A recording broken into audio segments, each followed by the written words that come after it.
Live from Studio 120 at Westfield Technical Academy, this is WCPC Channel 15 and 107.5 FM WSFD-LP Westfield.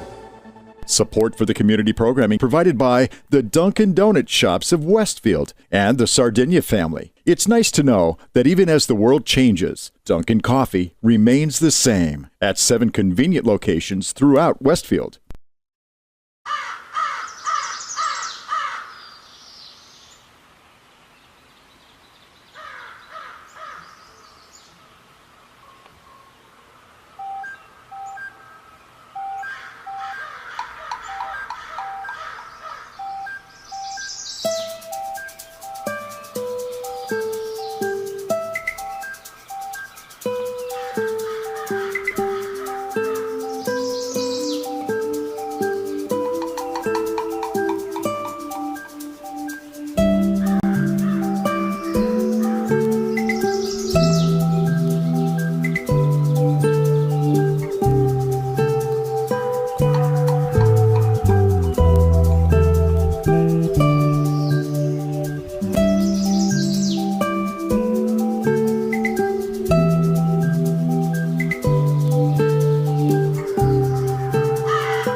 Well, it is Tuesday where you are, April 27th, 2025 and counting.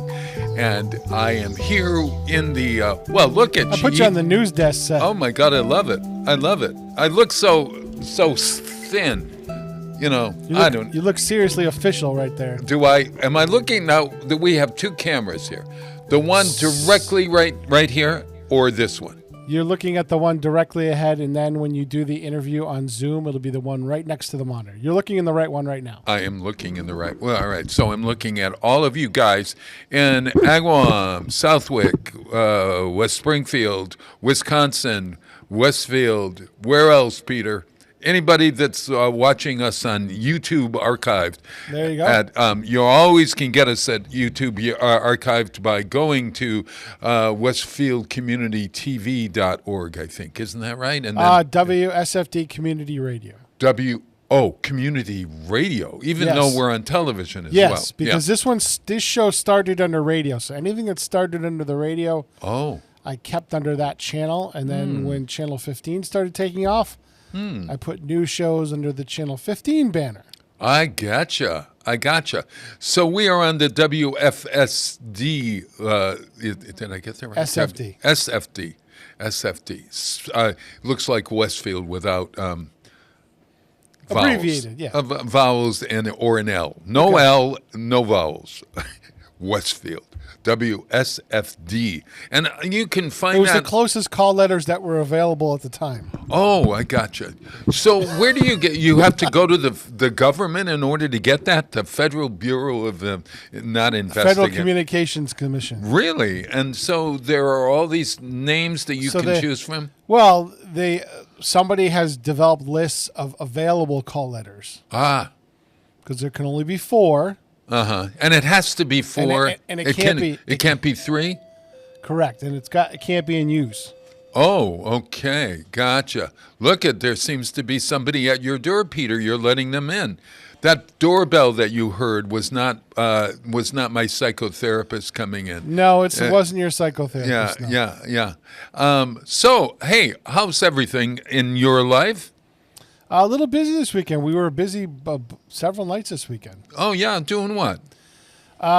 We went out Friday night to listen to Whiskey Traveler. They were up at 7B's. 7B's, And that place was packed. Yeah. Oh, it's always packed. Every time I drive by. I don't go in. You should. Really? Their burgers are incredible. Oh, I heard this. So the word 7B's, B means what? 7 Boiso.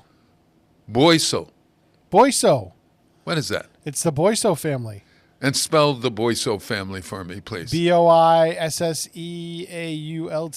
They're on the north side of town. Oh, all right. Well, I don't know every French person up there family. Oh, guys, yeah. The Boiso family. Okay. And there are 7 of them. Apparently there were 7 in the family. Yes. Oh, Snoopy, Grumpy. Stop it. I don't know. They're big in Wyben. Gotcha. Well, I went up to Wyben this week. Actually, we took a little ride up there. I went to an artist's house. We're creating a old McDonald's farm for the summertime at WOW. And so I went up to our great friend Don Allen, who does these incredible quilts of animals, farm animals, and oh gosh, everything. We even bought a quilt from her of, it's she does the kind of quilts that have pictures on them. So we have an old mail car. And then she has all of these quilts that have automobiles on them. You know, if you love a Buick or whatever, you're going to get a Buick or it's incredible what she's got. And they're all at a decent, very decent, almost sacrilegious price, if I could say that. I mean, it's just don't be sacrilegious, Bob. Don't be sacrilegious. Never in this climate. Don't be sacrilegious. But hey, so you go up there to 7B's, and that's Whiskey Traveler on Friday night. What you do on Saturday? Saturday, I worked at the part-time job. Oh, and then Sunday, that is at a very prestigious women's school. Yes, Smith College. Mount Holyoke. Oh, there are, oh. Mount Why Holyoke. did I always connect you with Smith? Because at one point we had 3 departments: Smith, Mount Holyoke, and Hampshire. Oh, yes. And it was all combined into one. Uh-huh. And then Hampshire ran out of money, and they just closed. Oh, they've just closed Right. totally. Right, And right. then Smith decided to split off and do their own thing, Oh, so you're only at Mount Holyoke, which is in South Hadley. which is where the dispatch center's always been for the when it was a collaborative. Aha. So I always worked at Mount Holyoke. I had always pictured you on the Smith College campus. Isn't that strange? All this time I've been picturing you. You know how you picture somebody at work? Well, I was picturing you in Northampton.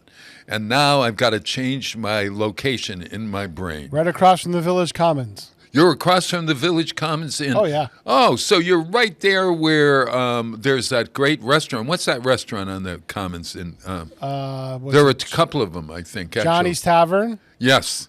Yeah. There's the Yard Tavern. Mm-hmm. There's the Io. Yeah. There's Aya. there's a noodle place. Oh, that's fabulous. Yeah. And there's the Odyssey bookstore. Is that where Yep. the Odyssey is? Yeah. Yep. Just so There great. used to be a restaurant called Tailgate Picnic over there. Uh-huh. I don't know if they're still there or not. So, And there was a Chinese takeout joint that's gone now. uh-huh. It ebbs and flows. And how far are you from the Emily Dickinson Museum? Because that's something that everybody from every part of the country should go and see now. And now it's bigger and better than ever. It's in Amherst. So Amherst and South Hadley are like close together, Just right? up over the hill. But there's also the Words and Pictures Museum, the Eric Carle Museum, The Eric which Carle is just on the other Museum. side of the mountain. Oh my gosh, yes. And the Eric Carle Museum is so worth seeing. They're going to keep that, even though it was on the campus of Hampshire College. Right. It's still going to be in operation. It's a wonderful children's museum. I honestly think the 5 afternoon college up. consortium is going to buy the property. Oh, really? Yeah. At one point, UMass had interest in it, but Amherst might have interest because it's not far from their campus. Right, sure. And it's kind of ready-made to be an extension of a campus if you wanted to grow your campus a little bit. Yeah. And it already has all the connections for 5 college and all that kind of stuff. So Of course. it would be Well, a good well, buy it's- for it's- one of the schools. Yeah, it's so sad that Hampshire College is closing. Like many, I just saw that Anna Maria College, which was one of the girls' schools connected to my all-boys school back in the 60s. Holy Cross was all men. Anna Maria's was all women. So every Friday night or every so often, we would have a mixer, as they say. And it was most people would go there every weekend for some reason to these mixers, now that I think about it. But that's closing as well. Well, because people don't see the return on investment that they used to. God, it's so amazing to me. Because What now a they change consider it an investment. an investment to go to college. Well, it Yeah. sure is. It's an investment that does it pay off? Well, That's the what I'm cool talking question. about. The return on your investment as a paying student or a paying parent. Right. I mean, what are the opportunities coming out the other end? It's not enough to pay off the college loans. I personally think college is way too expensive. Well, yes, it is. And I oftentimes think of when I went to school, I went to a prestigious college on a scholarship.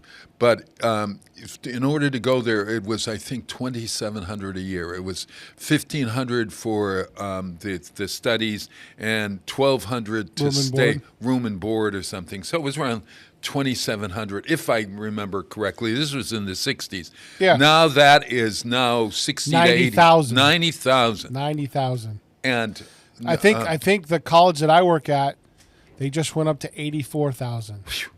so that's only for 1 year, Peter? Yeah. So where does anybody get the money to become educated in America? Good question. Good question. Maybe K through 12 should do a little better job. Well, yeah. I mean, think about the kids coming out of this school. A lot of them are going to work in a technical school. Right. And some of them are coming out with pretty good paying jobs. Like very good paying my jobs. former part-timer who came out of the IT program. Brady. Walked into an IT job paying well over, I think, close to $60,000 a year. my God. He's 18. It took me until I was, oh gosh. Well, the until I was different, Bob. 60. No, 70 years. See, it took me until I was 60 to get to that figure. The economy is different, though, too. It's totally different. I remember when I was making close, like $3 an hour, maybe $4 an hour. Yeah. Gas was 92 cents, so it was a little bit different then. Little different. But, okay, so you were talking about what you did on Friday night, what I did Saturday night. What I did on Friday night was go to Westfield State and see Pippin. No, I did that on Thursday. Pippin was at Westfield State this weekend, and boy, what a great show that was. I got to say, it's an undiscovered treasure by the folks in Westfield, that there is a music department and a theater department and even an art department at Westfield State that really is of quality. And the show Pippin was so well done, and it was in their black box theater. You know what a black box is, Pete?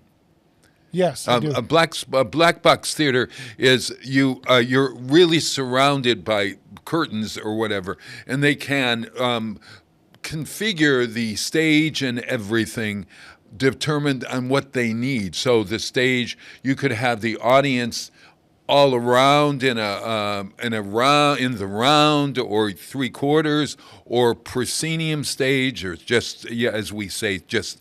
It's a bare box. It's a bare box. And it was developed, believe it or not, at UConn by a young man named Jerry Rojo.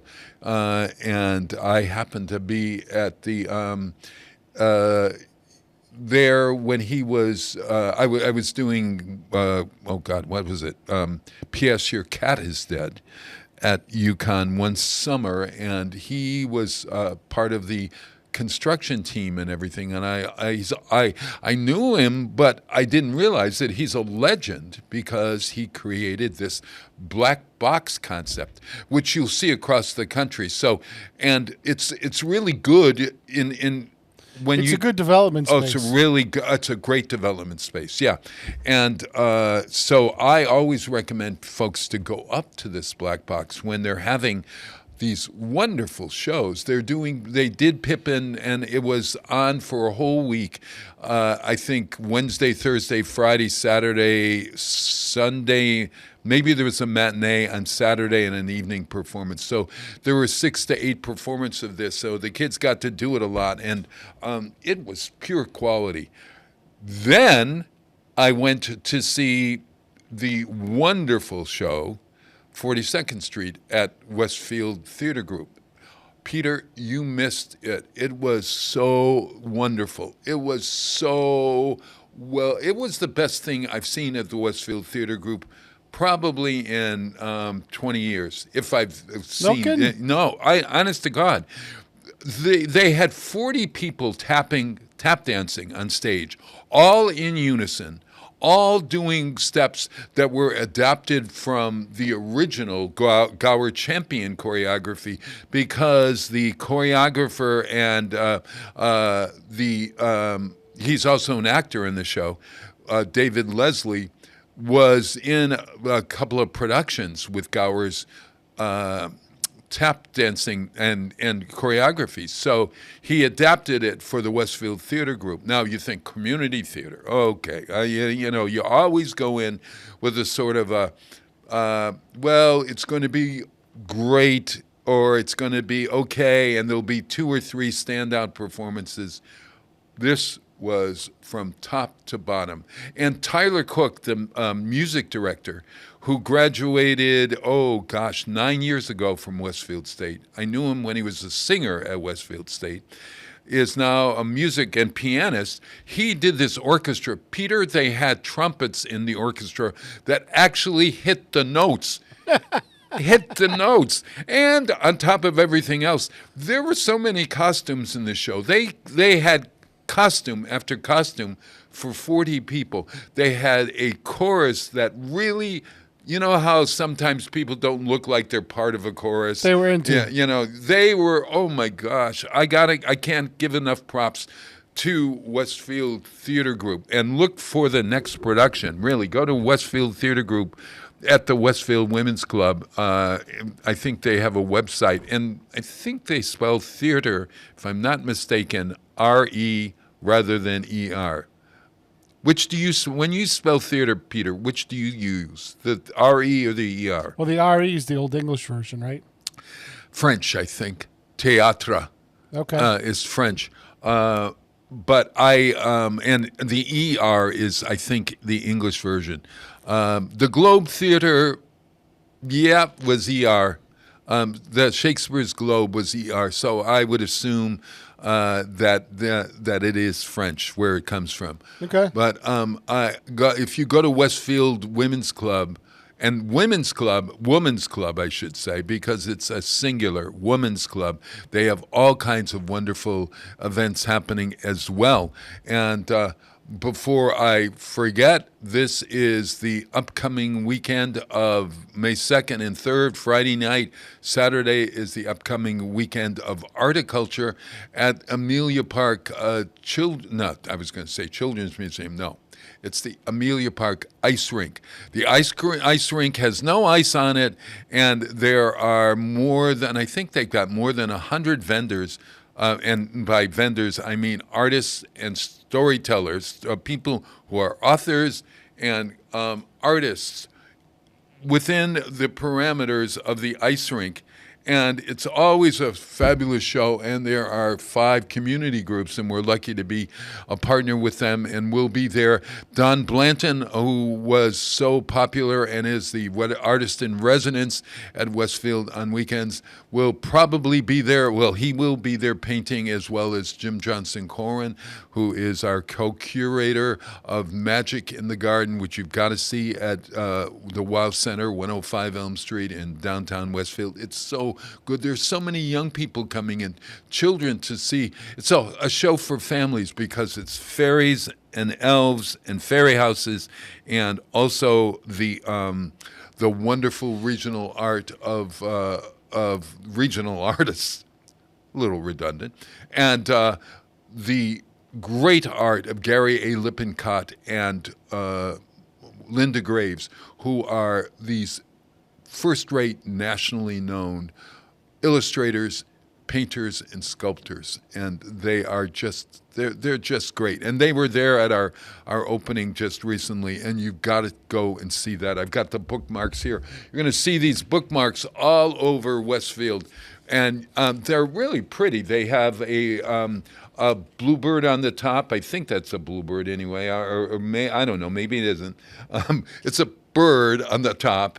Peter's showing the other side, which has a fairy house on it, and that's one of the things. But they're really beautiful, and they will give you all the information on Magic in the Garden, which runs through May 31st, okay? It's easier for me to show it on my camera than it is on yours. Oh, that's right. But you can see that they're really colorful. You know, there you are. I'm going to leave them here because somebody is bound to take them and use them. There's nothing like I collect bookmarks. Do you? I have so many bookmarks. I kind of use just whatever's around. Oh yeah, if I need one. Yeah. Scrap paper works really well. Well, of course. But those are much better. Yeah, it's always nice to have some. Oh, I remember that show, or I remember that person, or I used to have laminated ones too. These are when I was in high school and college. Yeah. I had you laminate them. Yeah, these are what do you call that? High gloss or something. They're really kind of cool. Yeah, they're on cardstock. It's the Wow Center. And they're on cardstock, so they're a little bit more sturdy. That's right, and they are. This is a show that is in collaboration with Artworks Westfield. Westfield on Weekends produced it, and it is with Artworks Westfield and the Stanley Park Ferry Walk, which happens this weekend as well. And you walk through their garden into the woods, and you see all these fairy houses that are made of natural things. We have some representative fairy houses down at WOW, and you can come down and see those as well. But it's a wonderful, really wonderful community event this weekend coming up. So we have Articulture at the Amelia Park Ice Rink and the wonderful, whimsical Fairy Walk of Stanley Park. And we have down at WOW. We have Magic in the Garden, and I think that's open both Saturday and then on Sunday. Don Blanton comes down and paints and sculpts whatever he's working on, he's willing to share, come down and paint or sculpt with him or see him. That's from 12 until 2 on Sundays. And so I had a really great weekend. Now, I don't know if did I say I didn't send you the link to this wonderful song that Don Blanton pointed out to me, a version of Danny Boy by Jackie Wilson. I found it. Oh, you did. This is. Did you find the short one? Yes. You're the 3-minute one. Yes. The 3-minute one. This is incredible, everyone. This is Jackie Wilson, who's a soul singer, singing the old Irish song Danny Boy. It will never be the same after you hear this. This is Danny Boy by Jackie Wilson.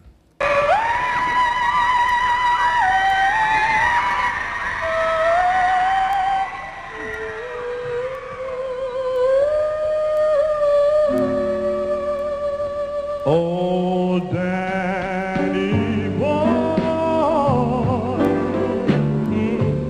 the pipe, the call, yeah, from glen to glen, and down the mountain.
Support for community programming provided by Betts Plumbing and Heating Supply Company, an independent, family-owned wholesaler serving Westfield for over 50 years, specializing in plumbing, heating, and industrial piping supplies. Visit bettsplumbing.com or 14 Coleman Avenue, Westfield. Public welcome. Where will the superintendent spotlight shine next? Join Stefan Zaporowski and Chris Rogers every Thursday at 9 a.m. to find out. 107.5 FM WSFD. Live from Studio 120 at Westfield Technical Academy, this is WCPC Channel 15 and 107.5 FM WSFD-LP Westfield. Wow, it is Tuesday, April 27th, 2026. Gosh, I can't believe that April is almost over. I'm here with Peter Coles in the upper square, the left-hand square as you watch the television set. And I wanted to also tell you, hey, There's another, somehow or other, it's musicals galore in our town. And within 2 weeks, the high school, Westfield High School, is doing Owen Snyder, our great friend Owen Snyder's production of the Broadway musical Curtains, which was written by Kander and Ebb, who did New York, New York, Chicago. Oh, God, so many wonderful hits.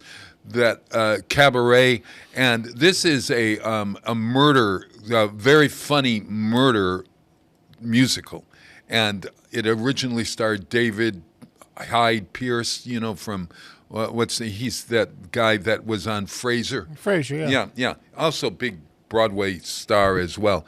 So Owen has had his work cut out for him. Lots of dancing in the show, lots of magic because people die in ingenious ways, and you're gonna wonderfully enjoy the show. It is at the high school. It is Thursday, Friday, and Saturday, and there may be a matinee on Saturday afternoon. I'm not sure, but check it out. I'm going to be there on Thursday night to see it because Owen Snyder. It's choreographed by Hannah Bruno, who's also a great up-close and musical person. And speaking of up-close and musical, we were going to have a visit today from Liz Blaze Bennett, who is on the board of Westfield on weekends and who is also a great musician. Yes. Look. No! Oh, my gosh, there you are, Liz. Speak. Hello. Speak, bright Can you angel. all hear me? Yeah. Now I look over here now, right? So I can look. There we go. Yes, now you look close to the monitor. Am I looking at you? Do I look like I'm looking at you, Liz, or do I look like I'm looking at a camera off to your right or left, whatever? No, you're looking at the You right look like spot. you're looking at me. Yeah. I look like you're. Well, I'm not looking at you. I sort of see you over here somewhere. But hey, Bob, stop giving the magic away, will you please? Oh, all right. Okay. All right. Liz Blaze Bennett has graced our board. She's been around. Well, we've known each other. How many years now? You were a young woman you were a baby when I first met you, probably, right? Yeah, the Up Close and Musical series started when I was a freshman at Westfield State, and I am now I graduated in the fall, so I'm not a graduating senior. I'm a graduated fossil, as some of my professors would say. Yeah. So it's been about 5 years. Amazing. So I've known you for 5 years, and I've been working on this plan of mine to get you into WOW right early because I really knew that there was something brewing in the Blaze Bennett household, and it was organization, doing what you have to do, studying, and a discipline that I found in you, coupled with talent. Because this woman right here, everyone, plays. Let me get the instrument right. Although you do play the sax, this is a fabulous clarinetist, both classical clarinet and jazz clarinet, and she also has a knowledge of you're also a singer as well, because I've seen you sing in choruses here, there, and everywhere, right? Yes, I was part of the university choir and chorale at the college. Right. My most recent singing endeavor was at the Springfield Symphony's education concert. I was a vocal model for that. It was a wonderful opportunity. So you're working with the Springfield Symphony as well now? Yes, I'm a contractor until the end of the season. I help out with their youth orchestras. I play with the kids. I serve as a ringer which is essentially like an on-call musician for the youth orchestras. When they need a part, I'm there to fill it. Aha. And do you work out of their offices down in downtown Springfield? I help out at the office sometimes, yeah. Yeah. They appear at Symphony Hall. Is that right? That's the only place that the symphony kids appear, or the orchestra appears, or are they out in the community? The youth orchestra appears in a few different places throughout the season. Historically, or as long as I've been working with them, their youth orchestra is appear first at Belchertown High School and then at Holyoke Community College, where they rehearse every week. And then their last concert of the season is at Symphony Hall. At Symphony Hall. And that is a youth orchestra. Yeah, those kids' ages range from 5 to 18 across all three groups. Oh, you have 3 different groups. You actually have 5-year-olds who are playing in an orchestra? Yeah, we do. No. What are these? Yeah. Wait a minute. Well, okay, so we'll bring it your way back. When did you start playing? I can't imagine a 5-year-old playing in an orchestra. I started playing the clarinet when I was 9, and I'm 23 now, so that's 14. 14 years. Good years putting that thing. Yeah. You can start students on violin like as young as 2 or 3. So some of those kids, even though they are really young, have been playing for a long time, like compared to the length of their life as a whole. Oh my gosh, I can't. And is it like when they appear, are they on the same bill as the older kids? So it's like going to one of those dance marathons for a dance studio where you have to sit through the tap, tap, tap, turn around. It's wonderful for kids. I'm not poo-pooing it. I just don't want to.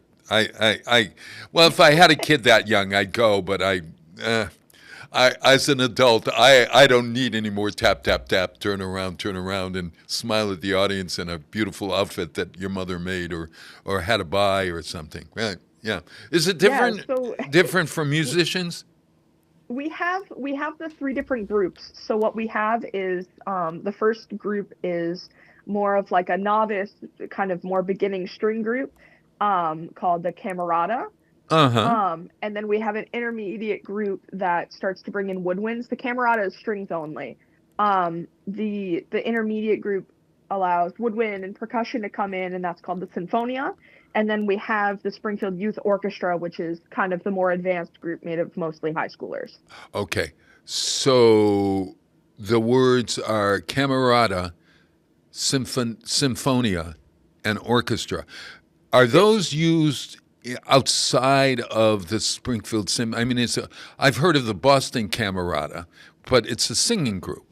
And is the word Camerata in reference to a group of musicians or something? I don't remember. I think that Camerata is historically used in a vocal sense, like referring to choirs, especially of younger singers. Mm-hmm. But that's what we call our. I gotcha. Well, and a sinfonia would be a smaller orchestra, or they say symphony orchestra. So when you say symphony orchestra, is that a double entendre? Not a double entendre. What do you call that? What do you call that? A double. When it's like the redundant. Los Angeles Angels. Yes, the Angels. Yeah. The words symphony and orchestra and symphony orchestra are all kind of like culturally, when talking to people, they kind of mean all of the same thing. Like if I said, "Oh, I'm going to see the symphony tonight," right. Like you know what I'm saying. Yes. And me saying, "Oh, I'm going to go see the orchestra tonight," means kind of the same thing. Yeah. I don't know if this is very interesting. I'd have to look into that. I don't know if sinfonia means symphony orchestra. It's a different word. I think it's Italian. Everything's Italian. It's probably Italian. Everything's Italian. Why is that in music? Italian in music. It's weird. Why is that? I have no idea. Some guy just decided that's the way things should be. Was it the Pope? He well, asked the Pope as a the Pope must have weighed had in. Something to do with that. Actually, if the Pope had something to do with that, it would probably be in Latin. That's true. Yeah. Yeah. So I don't know. No, yeah. And orchestra comes from, is it the Greek? Is it a Greek word, orchestra? We have to find this. All right, I'm going to find this. I'm going to bring it up here. Probably Italian. That's my guess. You think it's Italian. I think it's Latin for something. I think like a group of musical instruments. What do you call that when you're looking etymology, right? Etymology. Okay, the etymology, orchestra etymology. Let's see. The word orchestra originates from ancient Greek, meaning a semicircular space in front of a stage where the chorus dance. It later evolved through Latin into its modern musical sense. Okay? Interesting. Yeah. So it did. It derives from the verb meaning to dance, highlighting the original association with movement and performance rather than music alone. And then the Latin, of course, the Romans come in. The Greeks and the Romans are always there. The Romans come in. The word was borrowed. Oh, okay. Borrowed into Latin as orchestra, but in Roman theaters, the orchestra became a seating area for prominent individuals, VIPs, such as senators, rather than a space for performers. So the orchestra was where people were sitting of note. And it's really interesting when you think of a theater and you have orchestra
typically just play bass clarinet with the youth orchestra, but when they need B flat clarinet parts to be played as well, I do that also.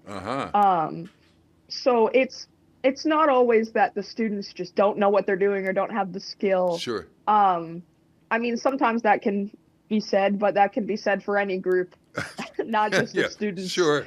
For sure. So, yeah, oftentimes it is just when that part doesn't exist or the student doesn't exist or something happened and they just need to fill it for the concert. Got it. Well, you know, I knew you were coming on, and Peter, we're going to play for. I picked a special piece for you. Did you know that there are so many songs and tunes about springtime in the classical musical genre? I'm not at all surprised. People love to write about spring, and they like to write about summer, and they like to write about winter. Well, April. I bet there's a list of 5 things that that I'm betting you picked one of them. Yeah, I picked the word April, believe it or not.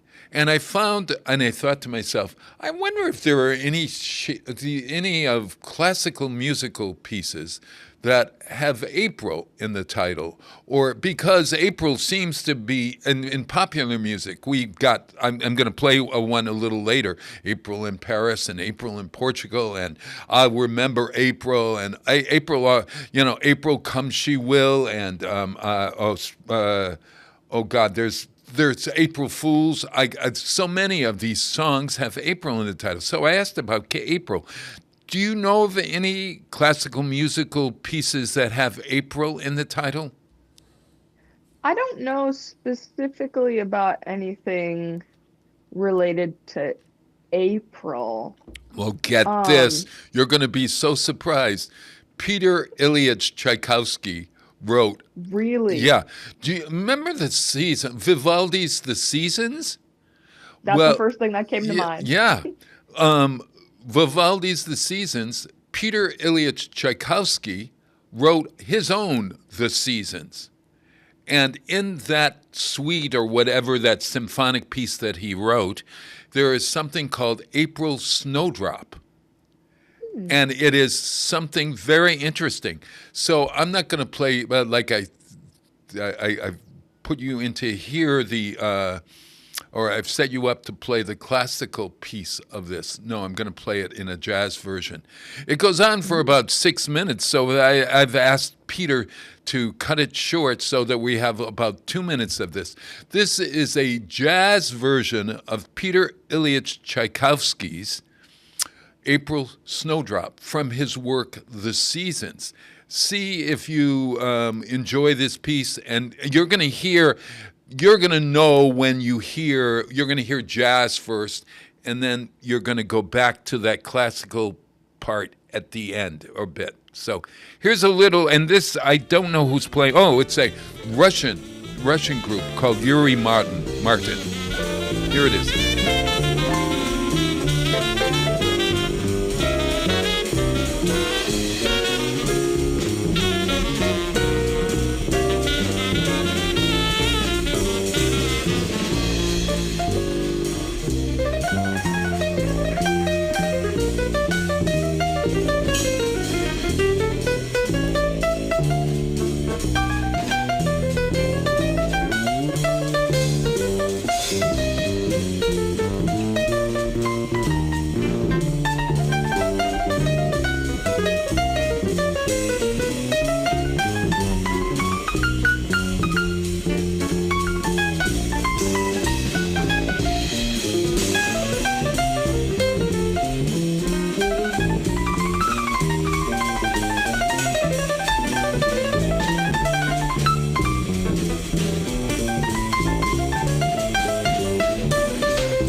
Support for community programming provided by Betts Plumbing and Heating Supply Company, an independent, family-owned wholesaler serving Westfield for over 50 years, specializing in plumbing, heating, and industrial piping supplies. Visit bettsplumbing.com or 14 Coleman Avenue, Westfield. Public welcome. Listen to me, Michael Buster McMahon, Mondays 8 to 10 a.m. to learn the stories behind your favorite songs. Or don't. I'm not the boss of you. Community Radio. 107.5 FM WSFD. Live from Studio 120 at Westfield Technical Academy, this is WCPC Channel 15 and 107.5 FM WSFD-LP Westfield. Wow, it is Tuesday. It is April 27th, where you are. Where we are, it's April 26th, believe it or not. So this sun is going to, I think, probably be here through tomorrow, and then maybe some rain coming in, which we need very badly, through the weekend, of course. But we've got a big weekend. Horticulture is coming here, and we've got so much happening. And for all the information about WOW activities, go to westfieldonweekends.com.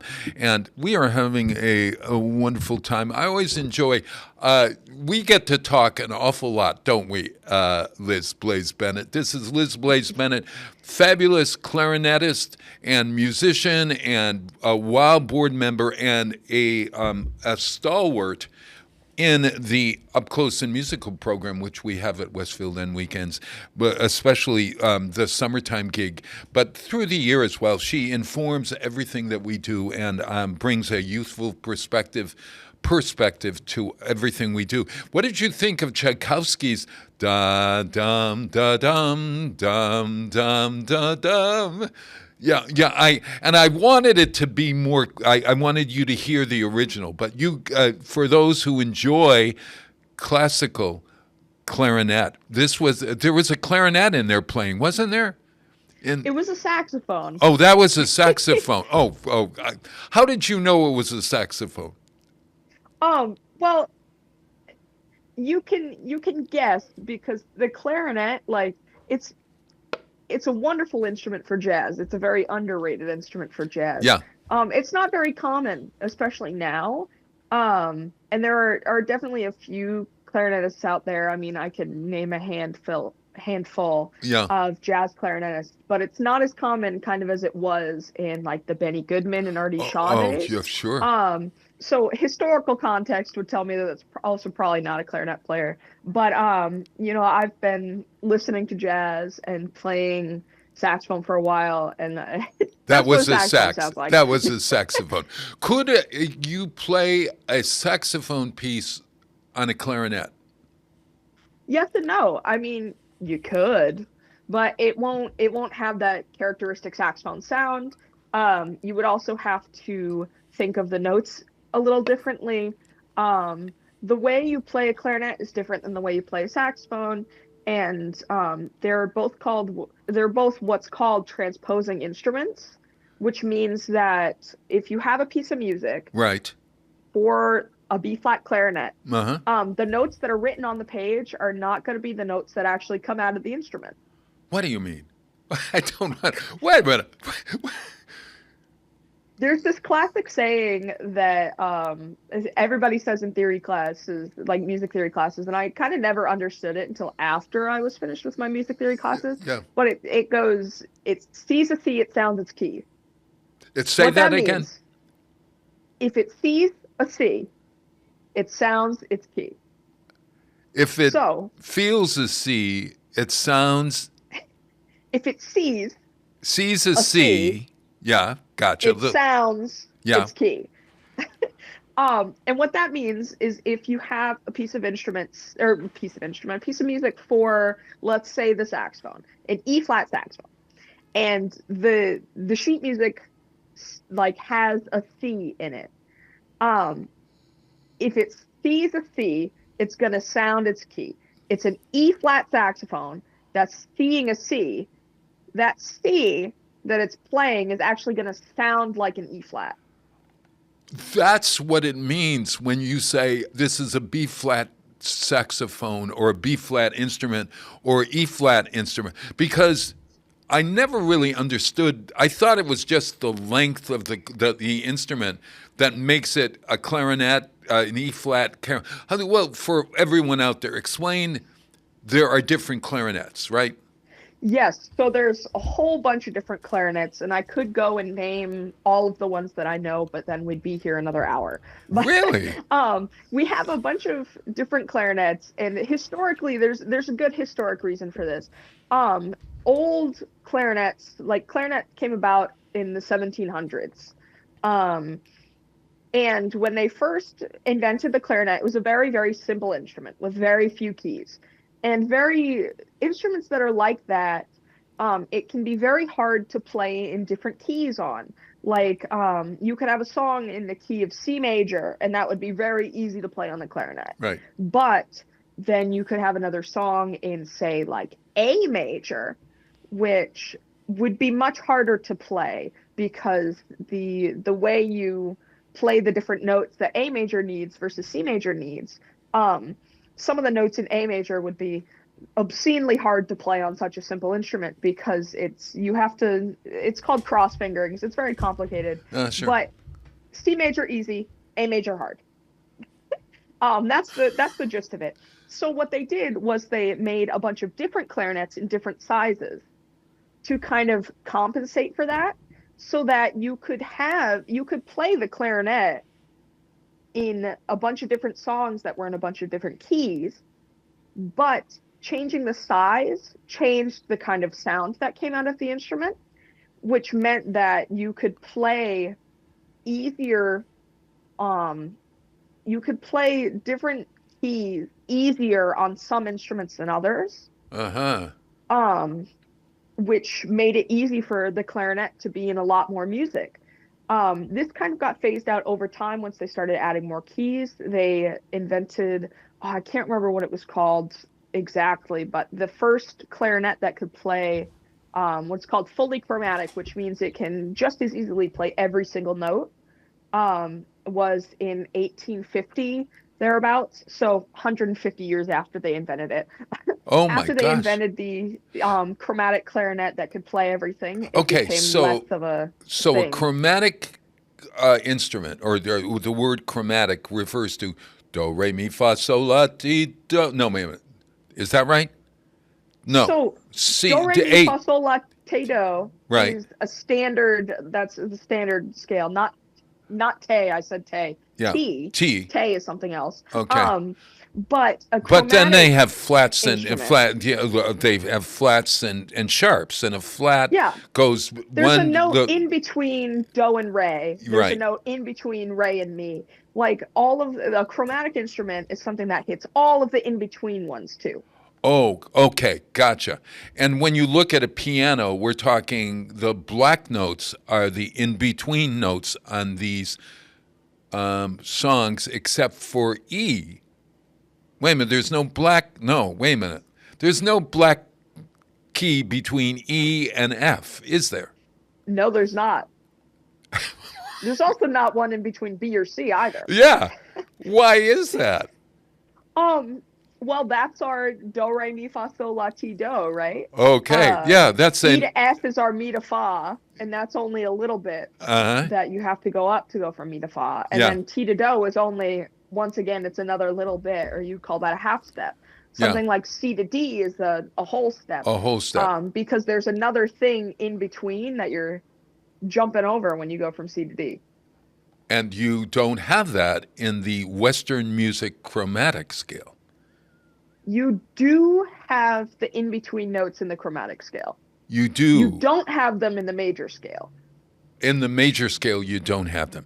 In a minor scale, you have. And the minor, so explain the difference for us neophytes out there in the world between major and minor. Major is the commander, and minor is the subordinate.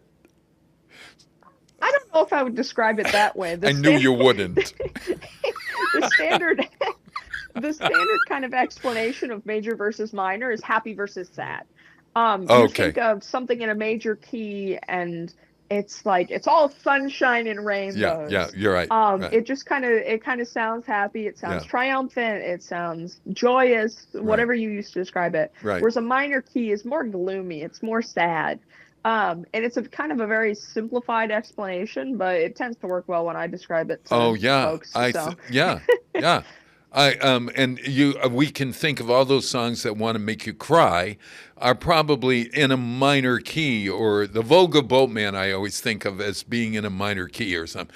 Da da dum dum, da da da dum dum dum dum dum dum dum, and it's that sort of. It sounds like it was written in Eastern Europe for some reason. You know, that, and whereas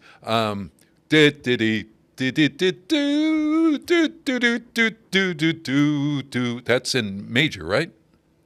Probably. I'm not familiar with the song you're singing, but it sounds Grab like you your have to coat let you and sing get it. your hat. You know, Sunny Side of the Street. Yeah. Sunny Side of the Street's in a major key. Yeah. There we go. What's in a minor key? I'm trying to. What do I know? I'll remember April and be glad. Da da da dum da da dum dum dee dee doo doo doo doo doo doo doo doo doo doo. I think I'll remember April's in a major key. Oh, really? Yeah. So we got to come up with a modern song that we got to look to Taylor Swift. What song of hers is in a minor key? I'll find that out. We'll find out. We'll find out. Now, Liz, if this kind of information, is that good for a listener of music to know? I mean, do you need to know that in order to appreciate classical music or jazz or whatever, minor, major, chromatic, all that sort of stuff? Does it, I mean, like, music is only to feel, right? But also, yeah, I mean, I think it can definitely depend. So there's a lot of different kind of I don't like to use this term to describe it, but I think it makes the most sense. There's a lot of kind of different genres of classical music, and a lot of different music from different periods of time. And throughout the course of music history, you can see classical music evolving and getting more and more complex. I think that for the very complex stuff of like the 1920s to 1960s, there was some weird stuff written during that time, and it could be helpful to understand the music theory and everything behind it. But for your average kind of Mozart and Beethoven, I don't think you need that. I think you just need to sit and listen and enjoy. Yeah. I find that having a story behind a piece of music can always be helpful when listening. Like Hector Berlioz's Symphonie Fantastique has a wonderful story, essentially detailing his own experience with love and obsession, and it unfurls over the course of several movements, and it's an incredible piece of music with a very fascinating and kind of dark story. Yeah. Well, Nutcracker Suite, for everyone, the popular Nutcracker Suite actually has a story attached to it as well, and you can hear it in the music. It's attached to a ballet. Yeah. Yeah. A lot all of this ballet music. It's all driven by narrative. I mean, every single ballet has a story. There's no words, so it can be kind of hard to decipher that story unless you get a little help or you know about the ballet beforehand. Yeah. But it was like the time I was everybody on stage is not just dancing randomly. Yeah. I was in Germany someplace, and they had a symphony, hall or whatever, concert hall, and I went to see Romeo and Juliet thinking it was going to be an opera, and about a half hour into it, I realized no one has sung for the last half hour. It was a ballet based on Romeo and Juliet. I don't know. I can't remember. It's probably Tchaikovsky or somebody. But it was a ballet rather than an opera, which is sung, of course, right? Yeah. Yeah. And make sure you check that when you're going, whether it's going to be an opera or ballet. I was still enjoyable, but you know, and then you need to know the story if you're going to the ballet. Well, it's kind of good to know if you're going to hear a concert as well. So relating it to Westfield on Weekends and the Up Close and Musical program, that's one of the joys of, for me, of the Up Close and Musical program. And would you explain why you think I think that, or you know what the Up Close and Musical program is, so explain that to folks. They're tired of my talking. So explain the program? Well, so explain the concept that we came up with for Up Close and Musical, which is very much akin to the From the Top series on the radio. Yeah, so I was a student from the start of it, but I can explain kind of what my vision that I think is shared amongst all of us that manage the Up Close and Musical series. It works very closely with the university and its music department, and what it does is it provides an opportunity for students to be able to get out there into the world and play. We offer classical and jazz in the performances, and students don't have to just like stick to one thing if they don't want to. There have been many occasions where people have come sung classical and then come sung jazz the next time. Right. We try not to limit students, but it gives people an opportunity to really get away from the college and go perform outside for an audience that isn't just of their peers and mentors. For beloved audience members that just love Westfield on Weekends and want to come see a free show. It also, for the students, provides an opportunity to engage with an audience, which doesn't often happen at the Westfield State Department's recitals. No. My favorite part as a student performing at these recitals was the Q&A portion, where I actually got to interact with people and Up Close and Musical. Yeah. Yeah. At the Up Close and Musical concerts and interact with people and answer questions. It's an incredibly valuable experience for the students at the college, and also for the audience that comes to see them. Yeah, it's really, it came out of my own anxiety, quite honestly. The first, believe it or not, we planned the first Up Close and Musical as a showcase for the performers. And so maybe that first one may have been all music, who's playing next or whatever. But there was a how you invite somebody up to the stage, and I was the interlocutor, I was the MC, and you invite Mary Kate to come up and sing a song. Okay, so it takes a little bit for Liz to leave the stage and Mary Kate to come up, or if somebody has an instrument that they have to set up. So there's this dead air. So I began to sort of fill it by asking the folks who were setting up questions. Now tell us where you're from and what you are going to play, and also what year you are at the university and what you're studying. Because sometimes the musical performers are not necessarily studying music performance. They might be studying to be teachers or whatever. So it organically came out of this question and answer. And I soon discovered that, and it may have been with folks like you, Liz, that not only did the audience get to know who they were, and I would try to make a joke, and sometimes they landed and sometimes they didn't. And you guys were so related, so fun to talk to, and you knew more than I did about what you were playing and or your instrument. And as somebody who wants to learn, I was asking, and then we would open it up to the audience. And that's how that Q&A developed, which I think the audience looks forward to. And maybe in the beginning, I don't know, you tell me, what's it like for a student to be questioned on what they've just played or their instrument itself? Yeah, I will say it's the whole thing's a great educational opportunity for everybody involved, performer and audience alike. the performers, like, they gain experience in talking to people and being able to explain things on the fly in a simple way, like very complex topics, and be able to demonstrate and talk about it, which is an important skill regardless of what field they're going into. Yeah.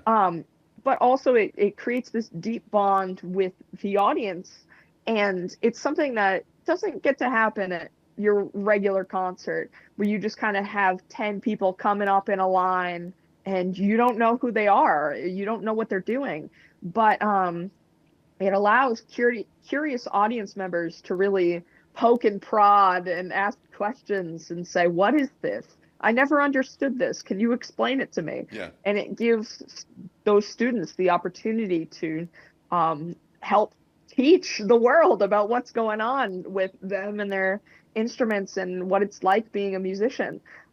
We are kind of in this, we as performers are in this little bubble where audiences always, more often than not, too scared to ask something, but we're more than happy to share and tell everybody what's going on.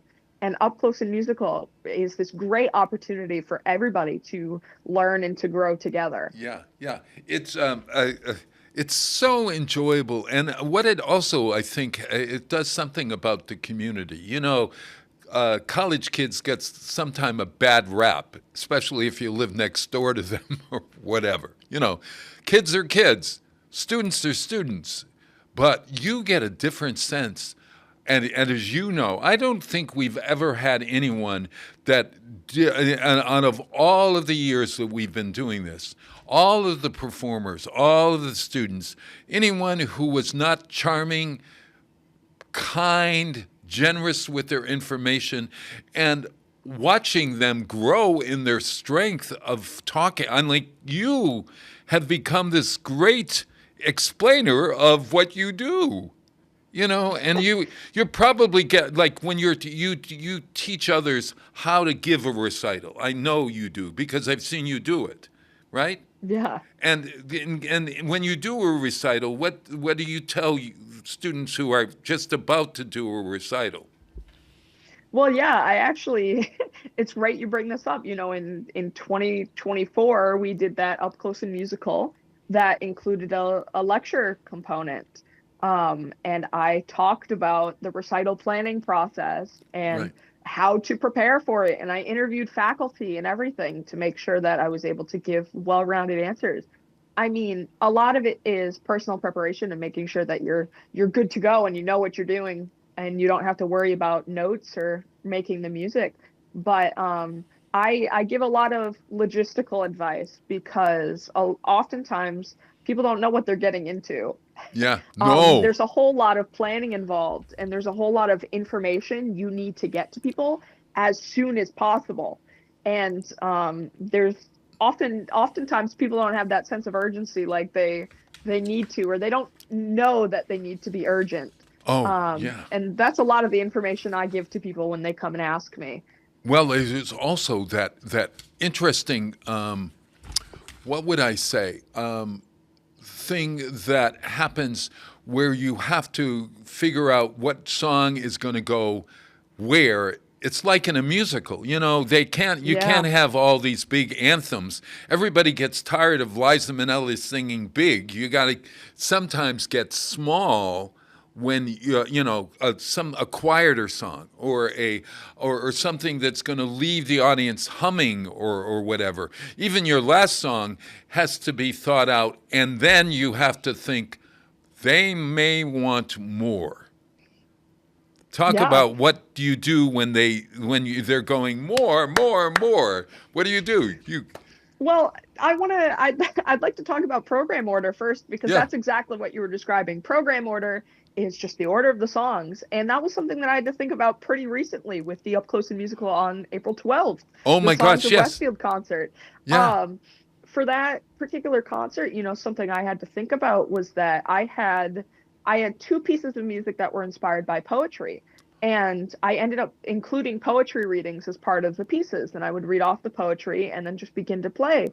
And I had to think about placement on those and where those pieces of music should go, because there were logistical issues in reading the poetry and making sure that an audience could be engaged. And I I very boldly decided to open up the entire program with one of those pieces. Right. And then we had an intermission after a few other pieces. And then the second half of the program was opened with the other piece that required a poetry reading. So I was going straight from clapping to poetry, no talking to the audience. Right. Right. And that was a bold choice, but I think it worked out. Yeah. Also making sure, like, not only do audiences need a break from intense music, or maybe you don't want them falling asleep after 40 minutes of quiet music. Sure. Not only does the audience need a chance to breathe and maybe come back to life after a quiet piece, but the performer also needs to understand what their limits are, and making sure that you don't program 60 minutes of incredibly fast, really hard music that, one, is going to bore an audience to death, and two, is going to break their hands because it's going to be really hard. Oh, yes. So making sure that, something that I always tell people is you should have at least one or two easy, quote unquote, pieces of music in your program so that you can give yourself a break and give the audience a break from intense listening. And it gives you a second to recharge even throughout your program. Yeah. And that And encore that you have to have prepared, probably, just in case that do you want to leave your audiences wanting more, or do you want to come back and do an encore? I think it definitely depends on the event. Yeah. I will say, still speaking about the Songs of Westfield concert, Yeah. that was the first concert in a while that I hadn't programmed an encore for. Oh. And I actually made note of it to the audience. I said, those of you who come and see me often know that I usually have an encore, but this time around, this is actually the final piece. Yes. So enjoy it, folks. Otherwise, I'm going to play it again. You're going to hear it again. Yeah. It definitely depends on what you're doing and what the context is. I mean, for the Songs of Westfield concert, the final piece we had on the program was a chamber piece with 3 clarinets and a piano. And it would be a shame to not have everybody on the program at the end. It would be a shame to just come out solo after that big bang of a piece, and then play an encore. But it would also be too difficult logistically and too demanding on the other performers to then say, hey, let's do one final piece, all of us together. Sure. So I made the decision with this past concert. I said I'm just not going to do an encore, and that this is going to be the last piece of the program. But historically, I've programmed encores because I believe they're fun. They allow you to slip something cool but unrelated into the program. Right.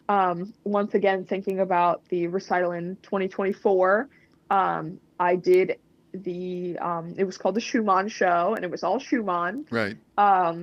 And my encores for both of the times that was performed were not Schumann, completely unrelated.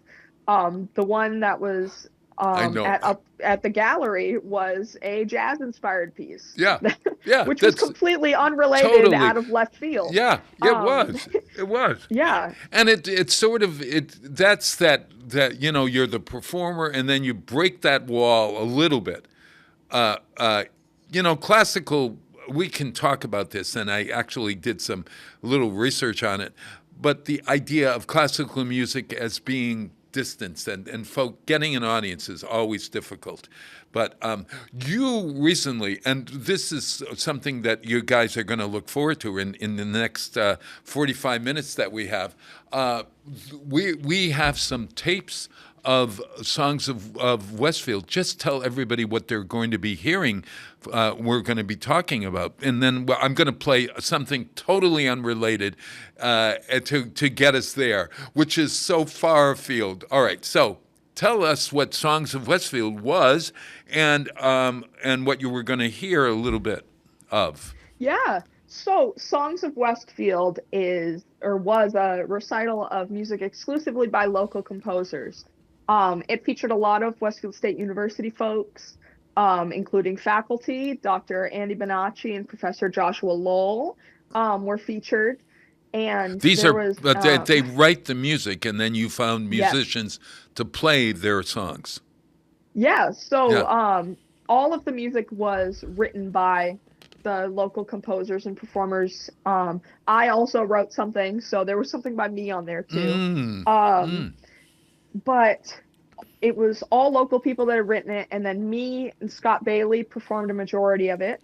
Right. At the end of the program, I had my friends Joey Howe, who is a Westfield State alumni, so he's Sure. also connected to the college. Right. And then my colleague and mentor, Dr. Tim Skinner, joined Joe. on the final piece. Incredible clarinetist. Oh my gosh. He really musician, truly is. a total and personable person as well. Yeah. He's the best, and I don't think I would have gotten anywhere without him. Yeah. He's a true angel. But it was the clips that I provided are there's a few of them. I think from the kind of most notable pieces on the program.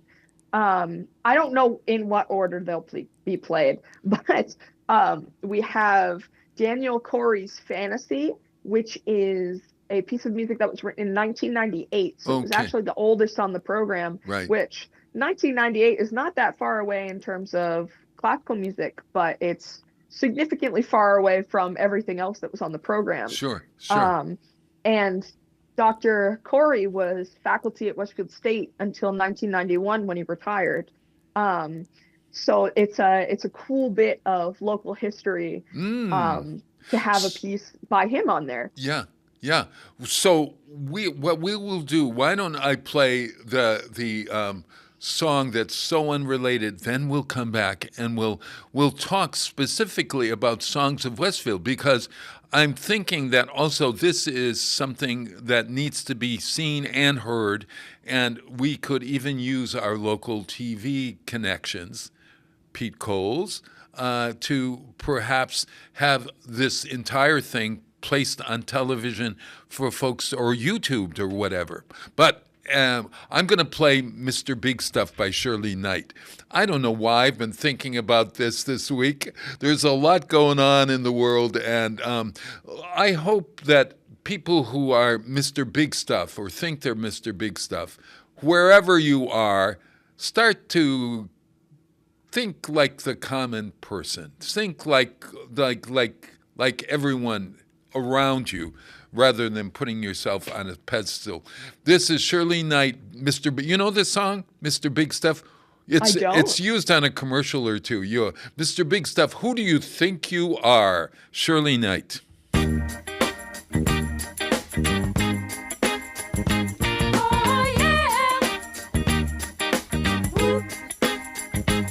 Mr. Big Stuff. Who do you think you are, Mr. Big Stuff? You're never gonna get my love. Now because you wear all those fancy clothes, oh yeah, and have a big fine car, oh yes you do now. Do you think I can afford to give you my love? Oh you think you're higher than every star above, Mr. Big Stuff? Who do you think you are, Mr. Big Stuff? You're never gonna get my love. Now I know all the girls I've seen you with. I know you broke their hearts one after another now, bit by bit. You made them cry. Many poor girls cry. When they try to keep you happy, they just try to keep you satisfied. Mr. Big Stuff, tell me, who do you think you are, Mr. Big Stuff? You're never gonna get my love.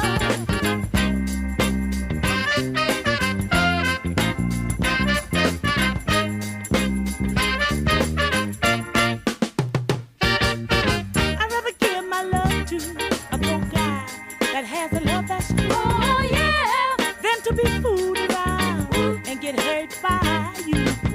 'Cause when I give my love, I want love in return. Oh yeah. Now I know this is a lesson, Mr. Big Stuff, you haven't learned. Mr. Big Stuff, tell me, who do you think you are, Mr. Big Stuff?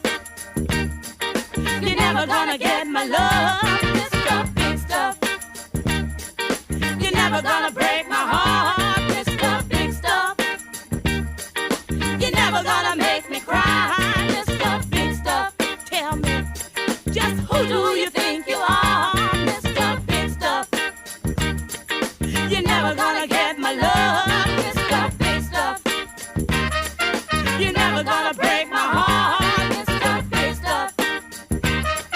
You're never gonna make me cry, Mr. Big Stuff. Tell me, just who do you think you are, Mr. Underwriting for the community programming is provided by the Boys and Girls Club of Greater Westfield, serving the youth of the Whip City and surrounding communities since 1969. For more information on the Great Futures Club for ages 3 to 5, happening weekdays, and the Club Teen Center for ages 11 and older, weekdays from 6:30 till 8 p.m., go online at bcgwestfield.org or visit the club at 28 West Silver Street. The Boys and Girls Club of Greater Westfield. Great futures start here.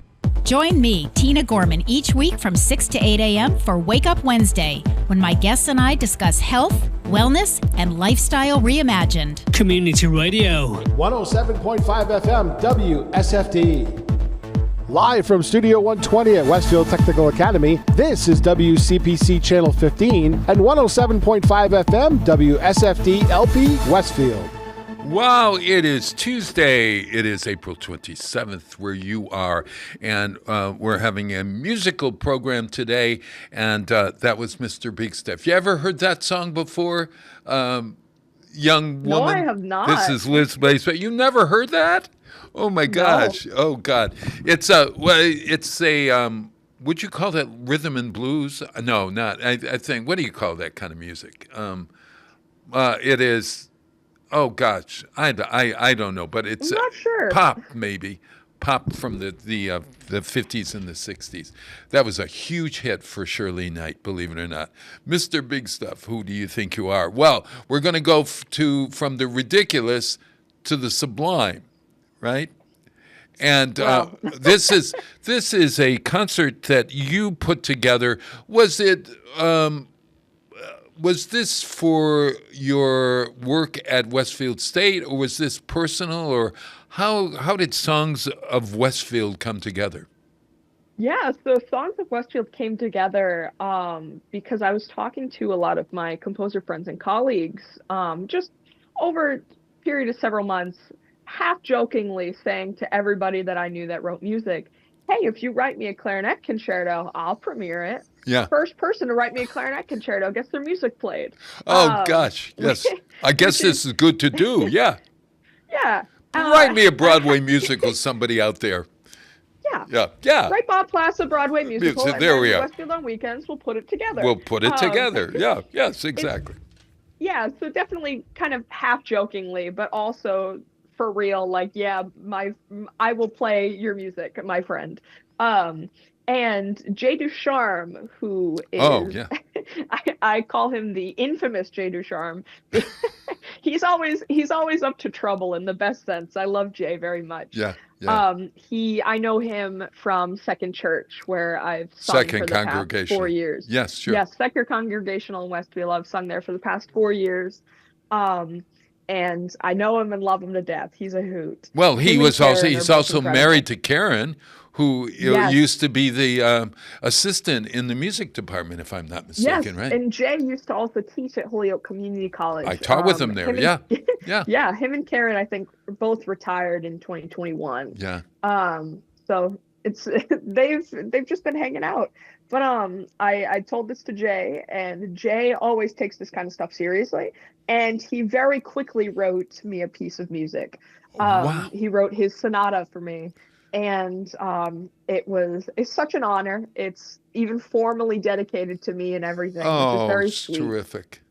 And I was telling him, I said, this will definitely get played, no doubt about it. I wonder where I could do that. And then Jay says, oh yeah, just play it at the church. Easy. And I said, Jay, I hadn't thought about that.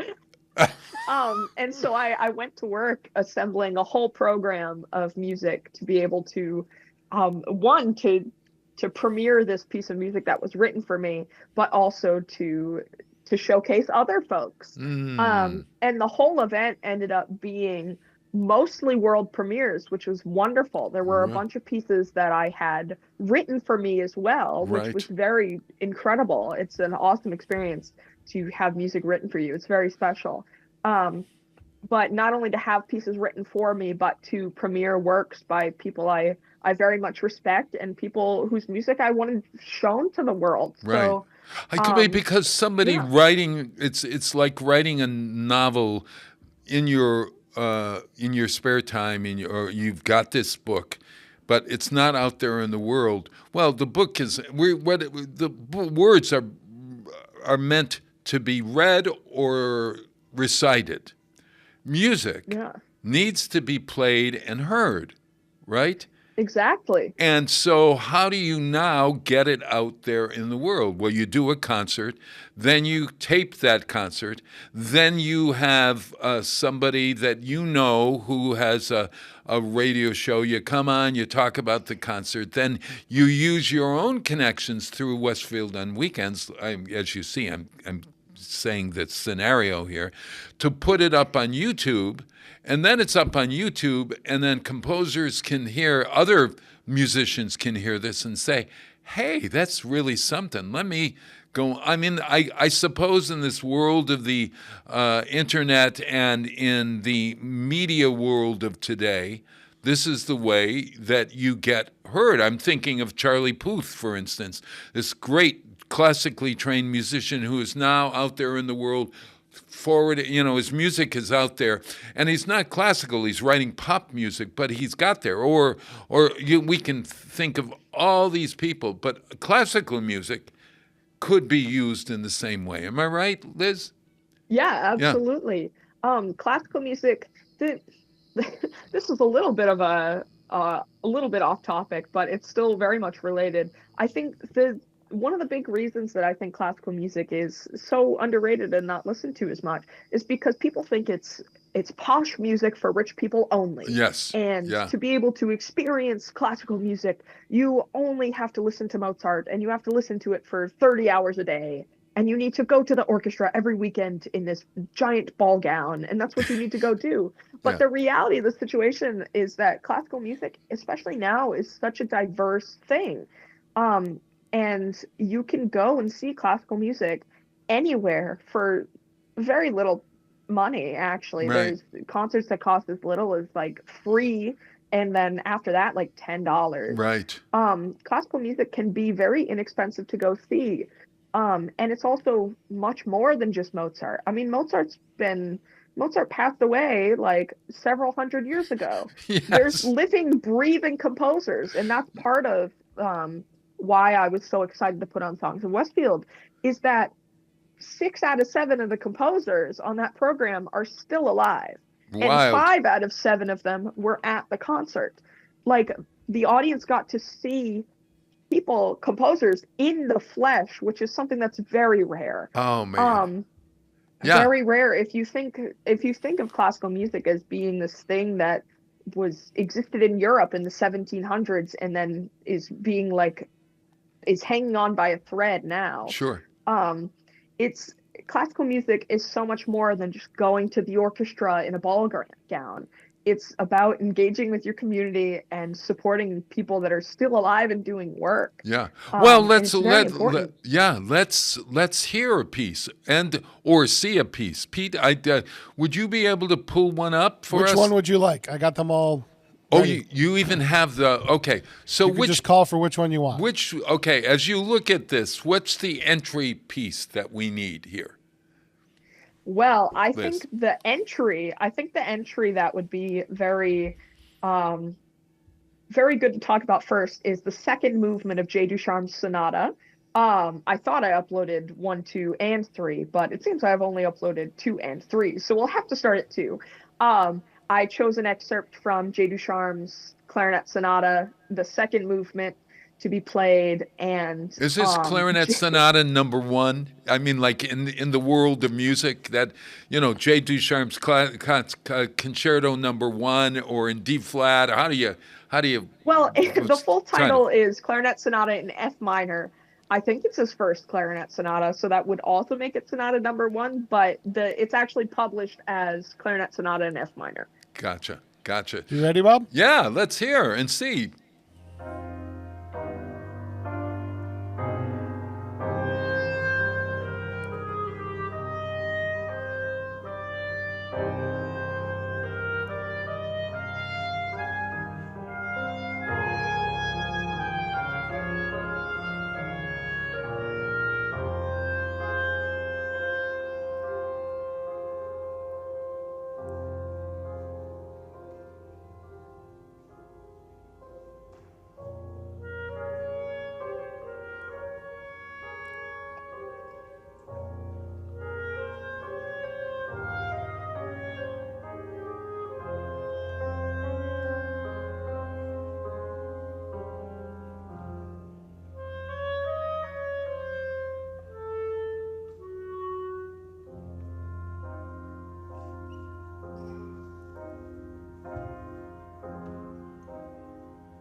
Oops.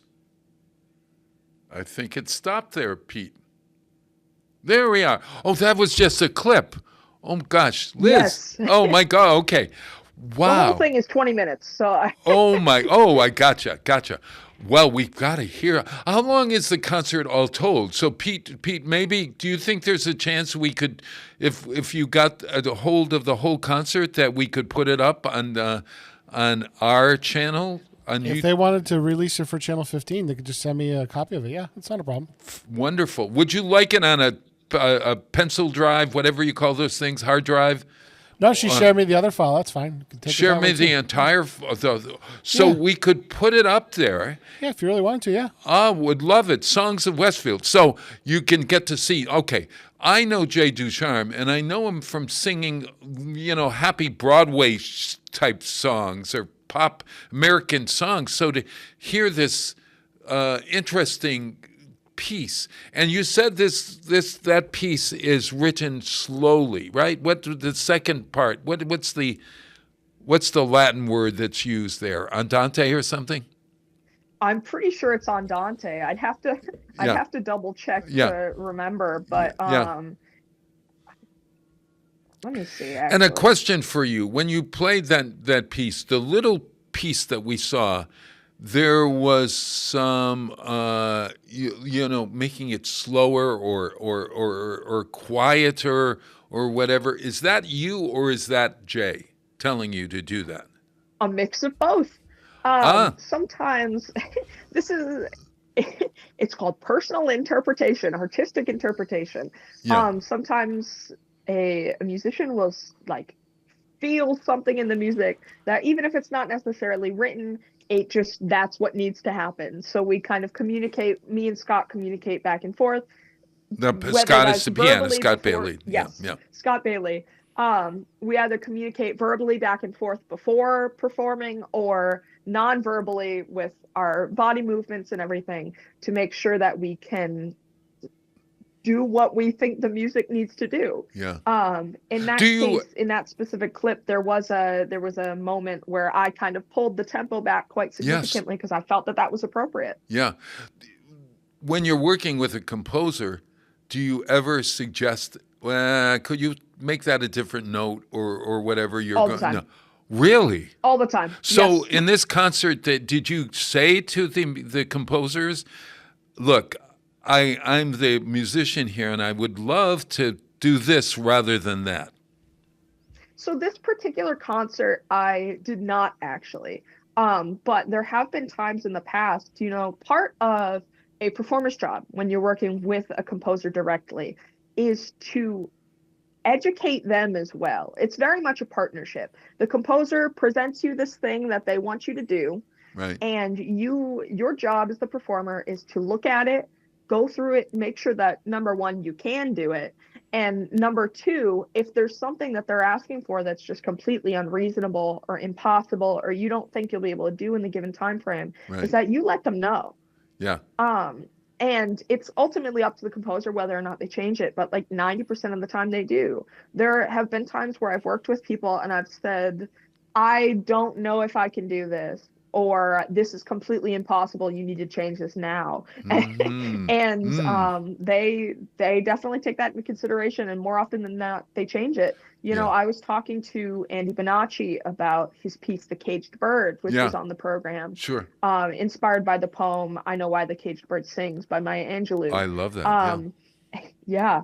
And he and I were talking about it, and he said, if there's anything in here that needs to be changed, I don't particularly care about any of these notes.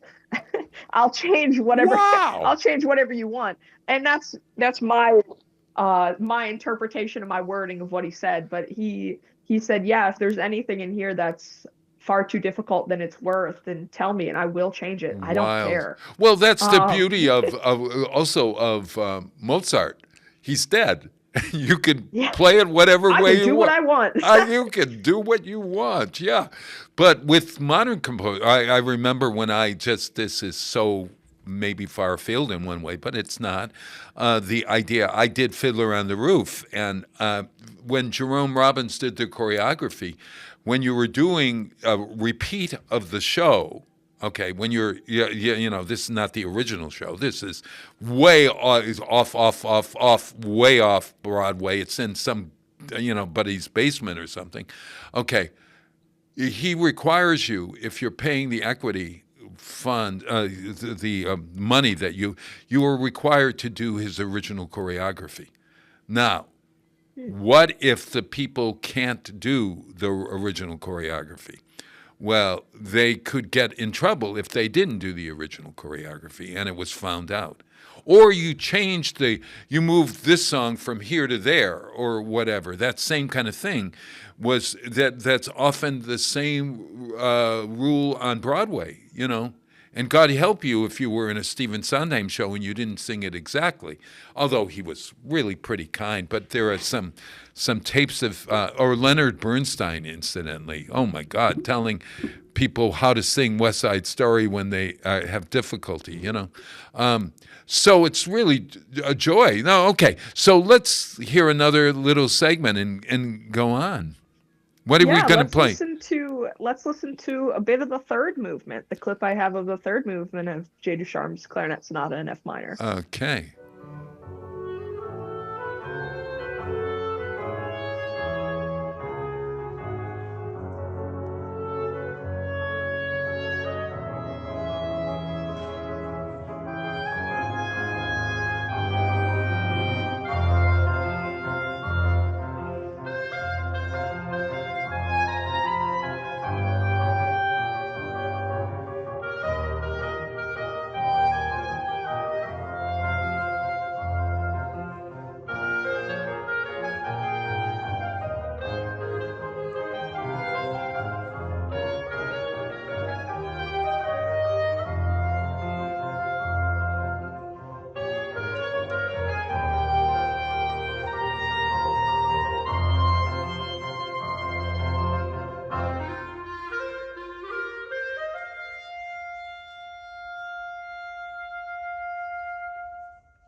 Wow. My gosh. That was surprising. You know, I think that when you listen to something and you expect it to go here and it goes there, that makes for a interesting and music that you want to hear again, because you're anticipating. When you hear something for the first time, you anticipate it. Now you've played that song several times, probably since, or to practice it, of course. Yeah. That's the only time I've performed it. Yeah. Is there something that you would do again if you, now that you have played it a while, would you go to Jay and say, I want to try this instead, or whatever? I mean, just, well, there's something that's I chose that particular clip because it highlights something called a cadenza. Now, a cadenza is essentially this kind of free open space in a piece of music where a performer gets to improvise. Yeah. So something that will happen differently from that performance to the next one, to the one after, to the one after that, is that entire section where I was playing by myself was improvised. You're kidding me. Oh my God. Not at all. Oh, so you could actually shorten it, lengthen it, make it, and did you go into a different key? Not from what I recall, no. Were you, so you're improvising, so it's jazz in its way. That's the closest that classical music gets to jazz, yeah. When they do use the word cadenza, that refers to improvisation? Yeah, so it is just like a section in a piece of music, typically in concertos, where a performer, there's just a chord held out for a while, or there's an opportunity for the performer or one of the performers to just kind of go ham within the style. And that was something that Jay wrote into the music. He said, I want you to do a cadenza here. And he said, I want you to run with it and have as much fun as possible. And this piece was very heavily inspired by klezmer music. Oh my God, yes, yeah. Which is where I drew the inspiration of the cadenza I performed from, was kind of the klezmer tradition. And what I understand as an outsider and somebody who has played a few klezmer-inspired pieces in the past. Right. And you know, what I would play in that cadenza on any given day would be different. It depends on how you're feeling. I mean, there was this particular motive, I'll call it. It's just something that comes up over and over again in a piece of music. There was this particular motive that I really held on to throughout the cadenza, and it actually came about because I made a mistake when I was putting my fingers down. Oh, and sometimes you just have to roll with it. You cunning little. Legitimized. Yeah. Oh my gosh. Wow. Interesting. With klezmer, for folks who don't know what klezmer is, explain what that is. It's a tradition of music that the clarinet is very much featured in. Yeah. Klezmer is a traditional kind of Jewish music. Often used in weddings and for ceremonies, and the clarinet is incredibly prominent. The violin is also pretty prominent. The klezmer violin is very similar to a fiddle in a lot of ways, where a fiddle is a violin, but it's used differently, which is why there's even a different word for it. But it all comes back to the violin. It all comes back to Fiddler on the Roof in my story, because that same kind of music, that tone that you had could have fit right into there was a choreographed number during To Life in the tavern where the whole people are dancing. And what you did, that slowing down, and then you're waiting for the song to go back. Now, I would have loved that you slow, and then at that end, that I was waiting for another for 2 minutes of music. I mean, like, I wanted them to dance more or at the end. Yeah. Because I'm so taken by the whole piece. Oh, gosh, that was good. You got to tell Jay from me. I love that. And that's his F major concerto. Okay. F minor concerto. F minor. So we heard That's a that sad minor, one. the sad, and we did hear that in that piece. Yeah, and you don't associate, well, I suppose in klezmer music, you do associate that dance rhythm that you had. There was a certain, in the beginning, there was a certain Spanish tradition there. I mean, that had a little bit of Spanish flair, if I'm not mistaken, right? Jay has a lot of very interesting and wildly different influences in that piece. Oh, what? I love it. I love it. Okay, so what are we going to end with? We're going to hear one more piece. Which would you want to do there? If we're going to end with one more piece, then it has to be Nicholas Dumay's Dance of Rivers. So this was also another piece that was written specifically for the program.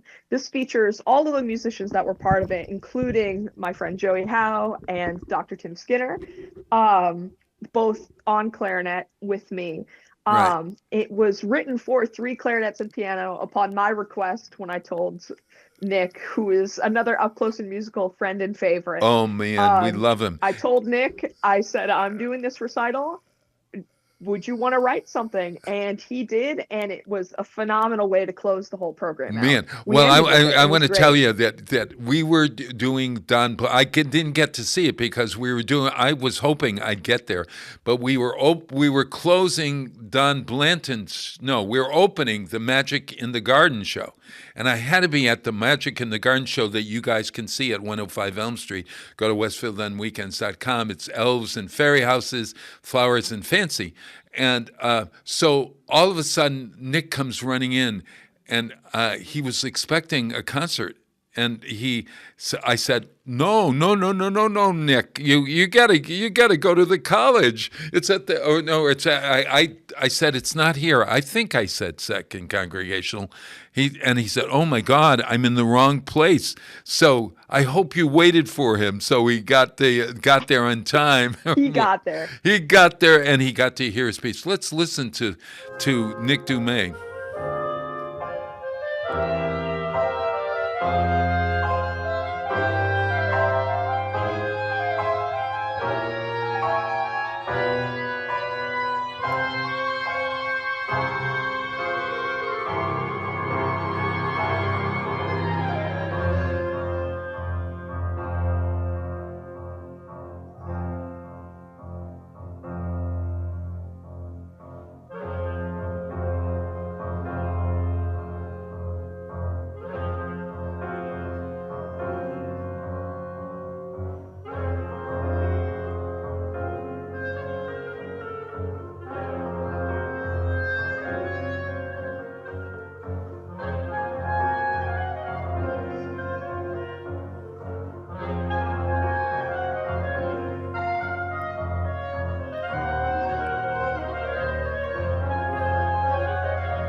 Wow. Oh my gosh.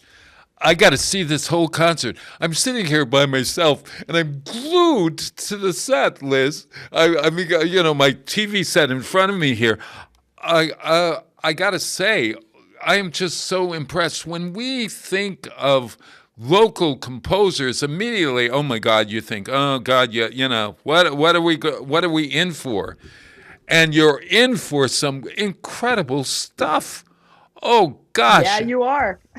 Incredible. This is Songs of Westfield. That it was at Second Congregational Church. Thanks to Barbara Hess. Reverend Barbara Hess is always welcoming. It's right up there on Western Avenue, and we're winding down. Liz, we're going to try and we'll talk to Peter of maybe scheduling a time or two on and have it in the roster for Peter. You would watch it on Channel 15 or something, and maybe we could put it up on YouTube as well. Is that possible? As Songs of Westfield? Yeah. Yeah. Yes, no problem. Oh, fabulous, because we need to get this music out there and get it played. And I was just thinking, you are like Clara Schumann or somebody. You're somebody you're somebody who is maybe Gertrude Stein, who is commissioning these pieces of music, and then you're adding to a repertoire for the clarinet that is important. So good work. Great work. Meanwhile, you're doing great work for Westfield on Weekends. What do we got to look forward to at Up Close and Musical? Well, we've got the summer series coming up that we're working on scheduling. We're going to have a lot of awesome acts coming through, both all classical, jazz, and DIY groups. Yeah, and Broadway this summer. Stuff. Yeah, we're doing... And Broadway, yeah. And Broadway, yeah. We are going to have these, and they're inside, they're air-conditioned. We're working so that it's not going to compete with the other events happening in the Cultural District in Westfield. And gosh... I thank you for being a part of Westfield on Weekends, Liz Blaze Bennett. How do folks get in touch with you? Well, they can get in touch with me through Westfield on Weekends. Yes. Yeah. I'm at a lot of events. I'm also still pretty entwined with the college, so I'm a very present person. Gotcha. And if you're interested in the music and everything for this, how does one find how to get the music or whatever? I guess that's the next question that some folks might want to have. I can't play it unless you want to, transcribe it for the accordion, and I'll do that for you. Often if you reach out directly to the composers, they will be willing to sell you or even just send you the sheet music. You'll see when it's up on Channel 15 or up on YouTube, all of the composers and pieces are listed in the full video of the concert. And all of the composers are reachable directly. All right. Or you could send us a note at Westfield on Weekends if you go to our westfieldonweekends.com page and say, look, I'd like to talk to Liz, and then Liz could get in touch with the composer and figure out where you go from here. So we have this, we want to have these songs played all over the world. And you heard it here first on Wow, It's Tuesday. Amazing. I love it. Well, you heard it at Second Congregational first, but thanks to Liz Blaze Bennett. Hey, this Thursday, Friday, and Saturday at Westfield High School, they're doing curtains. So I'm going to go out with the orchestra, what do you call that? Overture. The first thing that the orchestra plays in curtains is this, and it harkens back to the days of old Broadway musicals, Liz.